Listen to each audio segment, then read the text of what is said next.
ഇന്ന് നമ്മൾ അമർ ഫോർട്ട് കാണാനാണ് പോകുന്നത്. രാജസ്ഥാന്റെ തലസ്ഥാനമായ ജയ്പൂർ സിറ്റിയിൽ നിന്ന് ഏകദേശം ഒരു 6 കിലോമീറ്റർ മാറിയാണ് ഈ അമർ ഫോർട്ട് സ്ഥിതി ചെയ്യുന്നത്. രാജസ്ഥാനിലെ അമേറിൽ സ്ഥിതി ചെയ്യുന്ന അമർ ഫോർട്ട് അഥവാ ആംബർ ഫോർട്ട് പാലസ് എന്നും ഈ കൊട്ടാരത്തെ അറിയപ്പെടുന്നു. അമേർ എന്ന് പറഞ്ഞ സ്ഥലത്ത് ഒരു കുന്നിൻ മുകളിലായി സ്ഥിതി ചെയ്യുന്ന അമേർ ഫോർട്ട് ജയ്പൂരിലെ പ്രധാന വിനോദസഞ്ചാര കേന്ദ്രമാണ്. നമ്മൾ താഴെ അവിടെ ഈ ഇലക്ട്രിക് ഓട്ടോറിക്ഷയിൽ ആണ് അവിടെ നിന്ന് ഒരാൾക്ക് 100 രൂപ കൊടുത്ത് ഒരു 4 കിലോമീറ്ററോളം നടന്നു വേണം ഈ ഫോർട്ടിലേക്ക് പോകാൻ. ഇവിടെ ആന സവാരിയും അതുപോലെ തന്നെ ജീപ്പ് സഫാരിയും ഈ കോട്ടയുടെ മുകളിലേക്കുണ്ട്. ഈ കല്ലുവാകിയ ഈ കോട്ടകുത്തളങ്ങളിലൂടെയാണ് നമ്മൾ ഈ ഇലക്ട്രിക് ഓട്ടോയിൽ സഞ്ചരിക്കുന്നത്. നമ്മൾ ഈവനിങ് ആയി ഇവിടെ എത്തിയപ്പോൾ അതുകൊണ്ട് നടന്ന് ഇങ്ങോട്ട് കയറുമ്പോൾ സമയം വൈകും. ഓട്ടോറിക്ഷയിലാണെങ്കിൽ അങ്ങോട്ടും ഇങ്ങോട്ടും ഈ ടിക്കറ്റിൽ തന്നെ ഈ കോട്ടയുടെ അകത്തേക്ക് ഈ ഓട്ടോറിക്ഷക്കാരൻ നമ്മളെ എത്തിക്കും. അപ്പോൾ ആ ടിക്കറ്റിൽ തന്നെ അവിടെ നിന്ന് വരുന്ന ഏത് കാലി ഈ ഇലക്ട്രിക് ഓട്ടോറിക്ഷയിലും നമുക്ക് തിരിച്ചു പോരാവുന്നതാണ്. അങ്ങനെ നമ്മൾ ഈ അമർ ഫോർട്ടിലേക്കാണ് എത്തിയിരിക്കുന്നത്. ഈ കൂറ്റൻ വാതിൽ കടന്ന് ഇതിൻ്റെ ഈ ചുറ്റുമുള്ള ഈ കൊട്ടാര സദൃശമായ ഈ കോട്ടയിലേക്ക് ഇവിടെ നമ്മളെ പാർക്ക് ചെയ്ത് നമുക്ക് ഇതിനകത്ത് പ്രവേശിക്കാം. ഈ കോട്ട ചുറ്റും ഉള്ളതുപോലെ തന്നെ ഇവിടെ നിന്ന് ഒരു 100 രൂപ ആൾക്ക് ടിക്കറ്റ് എടുത്തിട്ട് വേണം ഇതിൻ്റെ അകത്ത് ഈ കൊട്ടാരം നമുക്ക് കാണാൻ പോവാൻ. അംബർ പാലസ് അത് നമുക്ക് കാണാൻ പോവാം. അങ്ങനെ നമ്മൾ ഈ അമേർ എന്ന് പറയുന്ന ഈ സ്ഥലത്തെ ഈ കുന്നിൻ മുകളിൽ നിൽക്കുന്ന അമേർ ഫോർട്ടിൽ എത്തിയിരിക്കുകയാണ്. വലിയ കോട്ടകുത്തളങ്ങളും കവാടങ്ങളും കല്ലുകൾ പാകിയ പാതയുമുള്ള ഈ കോട്ട മാവേദോ എന്നറിയപ്പെടുന്ന ഒരു തടാകത്തിന് അഭിമുഖമായാണ് ഇത് സ്ഥിതി ചെയ്യുന്നത്. രജപുത്ര വാസ്തുവിദ്യയുടെ ഒരു സമുന്നയമാണ് ഈ അമർ പാലസ്. ചെങ്കല്ലും മാർബിളും കൊണ്ട് നിർമ്മിച്ച കൊട്ടാരം 4 നിലകളായി സ്ഥാപിച്ചിരിക്കുന്നു. രജപുത്ര രാജാക്കന്മാരുടെ അവരുടെ കുടുംബാംഗങ്ങളെയും വസതിയായിരുന്നു ഈ കൊട്ടാരം. ഈ കോട്ടയ്ക്കകത്ത് ചൈതന്യ ദേവതയായ ശിലാദേവിയുടെ പൂജിക്കുന്ന ഒരു ക്ഷേത്രവും അകത്തുണ്ട്. അങ്ങോട്ട് നമുക്ക് പിന്നീട് പോകാം. യുനെസ്കോ ലോക പൈതൃക സൈറ്റായി പ്രഖ്യാപിച്ചിരിക്കുന്നതാണ് ഈ കോട്ട. ജയ്പൂർ ഡൽഹി ദേശീയപാതയായ 11C സമീപമാണ് ഈ കോട്ട സ്ഥിതി ചെയ്യുന്നത്. ഇത് എൻ്റെ ഒപ്പം യാത്ര വന്നിരിക്കുന്ന സുഹൃത്തുക്കളാണ്. ഇവരെല്ലാം തന്നെ ഈ കോട്ടയും പരിസരവും തന്നെ സസൂക്ഷ്മം വീഡിയോയിൽ പകർത്തുന്ന എൻ്റെ ഒപ്പം വന്ന എൻ്റെ കൂട്ടുകാരാണ്. കോട്ടയ്ക്കകത്തേക്ക് പണ്ടുകാലത്ത് ആനസവാരി ധാരാളം നടത്തിയിരുന്നു. പിന്നെ മൃഗസ്നേഹികളും മറ്റും ഇടപെട്ട് ഇത് തടഞ്ഞിരിക്കുകയാണ്. 10-40 ആനകളെയൊക്കെയാണ് ഇവിടെ സവാരിക്ക് കൊണ്ടുവന്നിരുന്നത്. അത് അവർക്ക് ഭക്ഷണം കൊടുക്കാതെയും മെലിഞ്ഞൊക്കെയായി അതിൽ ഈ മൃഗസ്നേഹികൾ ഇടപെട്ട് അതിപ്പോൾ നിർത്തലാക്കിയിട്ടുണ്ട്. ഈ കോട്ടയുടെ മുകളിൽ നിന്നുള്ള അമേർ കൊച്ചു പട്ടണത്തിന്റെ ഈ ഒരു വ്യൂ ആണിത്.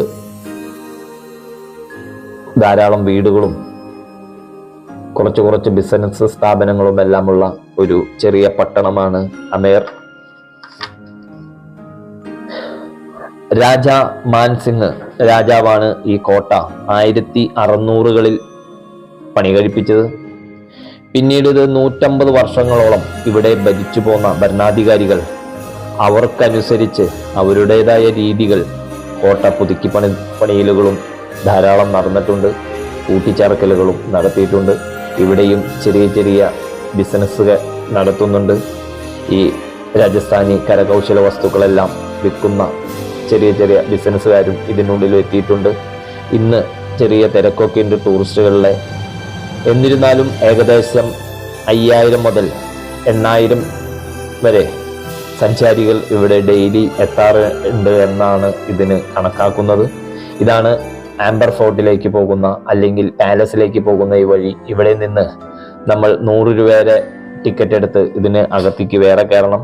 അമർ ഫോർട്ട് കാണാൻ വേണ്ടി പ്രത്യേക ടിക്കറ്റ് ഒന്നുമില്ല. അമർ ഫോർട്ട് സ്ഥിതി ചെയ്യുന്ന അമേർ പട്ടണത്തിൽ 18ഓളം ക്ഷേത്രങ്ങളും 3 ജൈന മന്ദിർ അതായത് ജൈന ക്ഷേത്രങ്ങളും 3 മുസ്ലിം പള്ളികളുമുണ്ട്. അതുകൊണ്ട് തന്നെ ഇവിടം ടൂറിസ്റ്റുകളുടെ നല്ല തിരക്ക് എല്ലാ ദിവസവും ഉണ്ടാവാറുണ്ട്.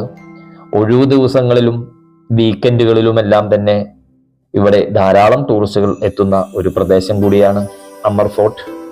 ഇവിടെ ഒത്തിരി യുവമിഥുനങ്ങൾ വന്ന് അവരുടേതായ രീതിയിൽ ഫോട്ടോ ഒക്കെ എടുത്ത് ഇതിലെ അവർ ഉല്ലസിച്ച് നടക്കുന്നുണ്ട്. ഇതെല്ലാം തന്നെ ഞങ്ങൾ വീക്ഷിച്ച് ഇതിലെ നടക്കുകയാണ്. ഇവിടെ അമേർ പാലസിനുള്ളിൽ തന്നെ ഒരു സ്റ്റാർ ഹോട്ടൽ സ്ഥിതി ചെയ്യുന്നുണ്ട്. അങ്ങോട്ട് അവിടെ എന്തെങ്കിലും ഭക്ഷണം കഴിക്കുന്നവർക്ക് മാത്രമേ അങ്ങോട്ട് പ്രവേശനമുള്ളൂ. ഞാനും അങ്ങോട്ടേക്കുള്ള ആ സെക്യൂരിറ്റിക്കാരനോട് ചോദിച്ചിട്ട് അങ്ങോട്ട് ഒന്ന് പോവുകയാണ്.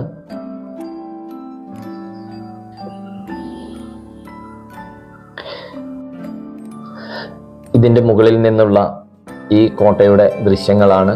ഉൾഭാഗത്ത് നേരത്തെ നമ്മൾ പുറം ഭാഗത്തുള്ള ദൃശ്യങ്ങളാണ് കണ്ടത്. ഇത് ഈ കോട്ടയ്ക്കകത്ത് ഇതിൻ്റെ മുകളിൽ നിന്ന് ഈ വലിയ ഒരു നടുത്തളം ഉള്ള ഈ കോട്ടയ്ക്കകത്തുള്ള ഈ ദൃശ്യങ്ങളാണ്.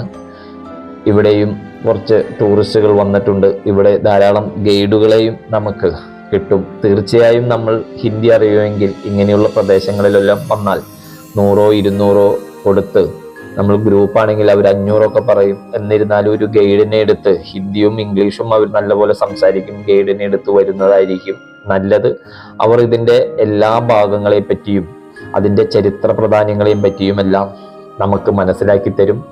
അത് എന്തുകൊണ്ടും വടക്കേന്ത്യൻ സംസ്ഥാനങ്ങളിൽ വന്നാൽ അവിടുത്തെ തദ്ദേശവാസികളായ ഗൈഡുകളെ നമ്മൾ സ്വീകരിക്കുന്നത് വളരെയധികം നല്ലതാണ് എന്നാണ് എനിക്ക് പലപ്പോഴും തോന്നിയത്.